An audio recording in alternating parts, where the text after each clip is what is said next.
اور بیٹھ کر کے اپنی بیوی سے باتیں کرتے ہیں، اپنے گھر والوں سے باتیں کرتے ہیں، دنیا کا جب حساب لیا کرتے ہیں، آج گھر میں کیا ہوا، کس طرح سے تمہاری زندگی گزری، آج دن بھر تم نے کیا کیا، کھانے میں کیا بنا ہے، یا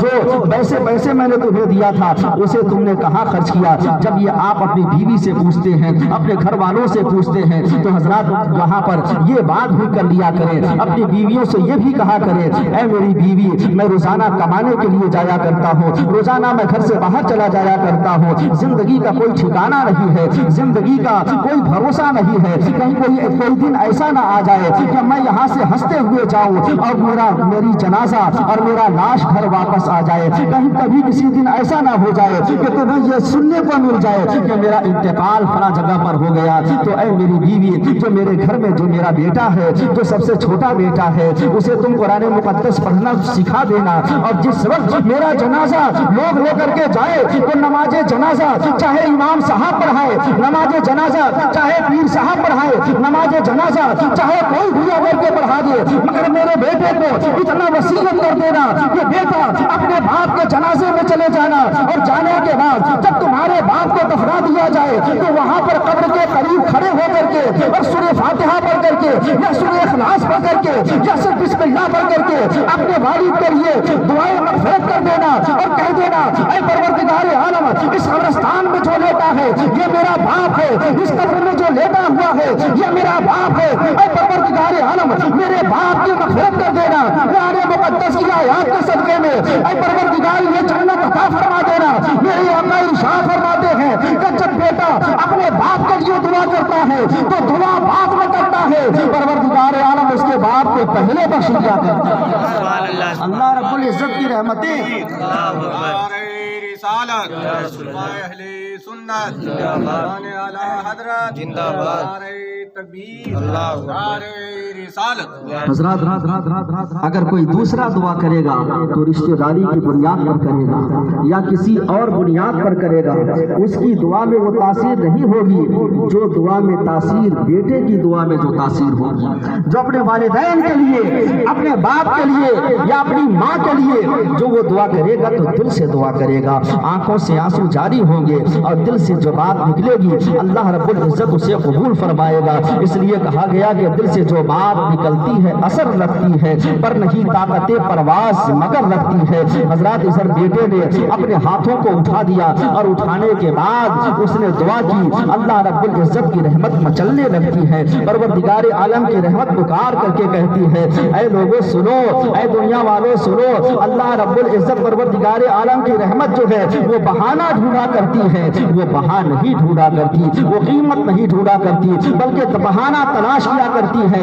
اپنے بندے کو بخشنے کے لیے۔ اسی لیے میں کہتا ہوں کہ ماؤں تم بھی اپنے بیٹیوں کو کہا کرو کہ اے بیٹیوں قرآن مقدس کی روزانہ تلاوت کیا کرو، ایک رکوع ہی صحیح، ایک رکوع نہ ہو سکے تو 5 آیت ہی صحیح، 5 آیت نہ ہو سکے تو کم سے کم 1 آیت ہی صحیح، لیکن روزانہ تلاوت کیا کرو۔ اگر قرآن پڑھنا نہیں آتا تو کم سے کم قرآن مقدس کو کھول کر کے اسے چوم کر کے اس کی زیارت کر لیا کرو، اپنی آنکھوں سے لگا لیا کرو اور اسے دیکھ لیا کرو۔ میرے آقا ارشاد فرماتے ہیں کہ کعبے کو دیکھنا عبادت ہے، ماں باپ کے چہرے کو دیکھنا عبادت ہے، اور قرآن مقدس کو دیکھنا بھی عبادت ہے،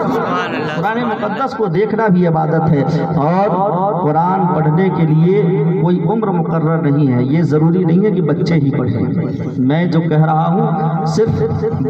بچے کے لیے صرف نہیں کہہ رہا، ماؤں تم بھی پڑھو، والدین تم بھی پڑھو۔ اگر آپ پڑھیں گے تو آپ کو دیکھ کر کے آپ کے بچے بھی پڑھیں گے۔ لوگ کہتے ہیں کہ لڑکا بگڑ گیا، حضرات لڑکا بعد میں بگڑتا ہے، پہلے بڑکا بگڑا کرتا ہے۔ جب گھر میں بڑے بگڑتے ہیں تو اس کے گھر کے پھر اولاد بھی بگڑا کرتی ہے۔ حضرات آپ نے دیکھا ہوگا کہ جس کے گھر کا ماحول جیسا ہوتا ہے بچے بھی ویسا ہی ہوا کرتے ہیں۔ اگر جس گھر میں گالی گلوچ کا ماحول ہے تو بچے بھی آپ کو گالی گلوچ دیتے ہوئے نظر آئیں گے۔ جس گھر میں اسلامی ماحول ہے تو بچے بھی اسی ماحول میں ڈھلتے ہوئے نظر آئیں گے۔ جس گھر میں سلام کرنے کا ماحول ہے تو بچے بھی آپ کو ملیں گے وہ سلام کرنے والے ملیں گے. جس گھر میں قرآن مقدس کی تلاوت کرنے کا ماحول ہے تو اس گھر میں بچے بھی قرآن مقدس کی تلاوت کرتے ہوئے نظر آئیں گے. حضرات گرامی ایک بات عرض کروں، بات آ گئی ہے. بیضاوی شریف کی حدیث پاک ہے، اللہ کے رسول صلی اللہ تعالی وسلم ارشاد فرماتے ہیں کہ جب کسی گاؤں یا کسی بستی کے لوگ جب گناہوں میں ڈوب جایا کرتے ہیں،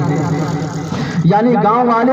گناہگار ہو جاتے ہیں، گناہوں میں ڈوب جاتے ہیں، اللہ رب العزت فیصلہ فرماتا ہے کہ اس گاؤں میں مجھے عذاب نازل کرنا ہے، اس گاؤں میں مجھے عذاب نازل کرنا ہے. فرشتوں کو اللہ رب العزت بھیج دیتا ہے، اے فرشتوں جا کر کے تعینات ہو جاؤ، مقرر ہو جاؤ فلاں بستی میں، جیسے ہی میرا اشارہ ہو ویسے ہی اس بستی میں تم عذاب نازل فرما دینا، اس بستی کو تہس نہس کر دینا. فرشتے آ کر کے مقرر ہو جاتے ہیں، فرشتے تعینات ہو جاتے ہیں. اب حضرات گرامی جب فرشتے انتظار میں ہیں، اللہ رب العزت کا حکم ہو تو اس بستی میں ہم عذاب نازل کر دیں. پروردگار عالم کا اشارہ ملے، جیسے ہی اشارہ ملے ہم اس بستی کو تہس نہس کر دیں. اتنے میں ایک ننھی سی آواز آتی ہے، اسی بستی میں ایک ننھی سی آواز آتی ہے، اعوذ باللہ من الشیطان الرجیم، بسم اللہ الرحمن الرحیم، الحمدللہ رب العالمین الرحمن الرحیم، یعنی وہ سورہ فاتحہ کی تلاوت کی آواز آتی ہے. میرے آقا ارشاد فرماتے ہیں، اب اللہ رب العزت فرشتوں سے فرماتا ہے، اے فرشتوں واپس ہو جاؤ، اے فرشتوں واپس آ جاؤ.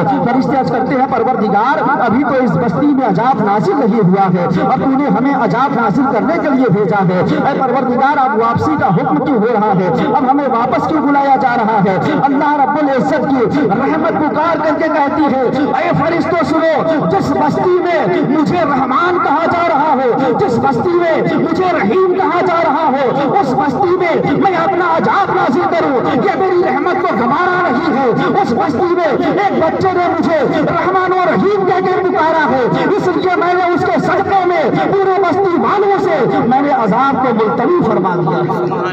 عذاب کو میں نے اٹھا لیا ہے. میرے آقا ارشاد فرماتے ہیں کہ 40 سال تک کے لیے اس بستی سے اللہ رب العزت عذاب کو ملتوی فرما دیتا ہے، صرف سورہ فاتحہ کی برکت سے. تو حضرات سورہ فاتحہ اگر پڑھی جائے تو 40 سال تک اللہ رب العزت عذاب کو ملتوی فرما دیتا ہے. تو جہاں پورے قرآن مقدس کی تلاوت کی جائے، پورے قرآن مقدس کو پڑھا جائے تو وہاں اللہ رب العزت اپنا عذاب کیسے نازل فرمائے گا. اور دوسری حدیث پاک میں میرے آقا ارشاد فرماتے ہیں کہ جب جمعے کا دن ہوتا ہے اور جمعے کے دن جب کوئی بچہ قبرستان جاتا ہے اور جانے کے بعد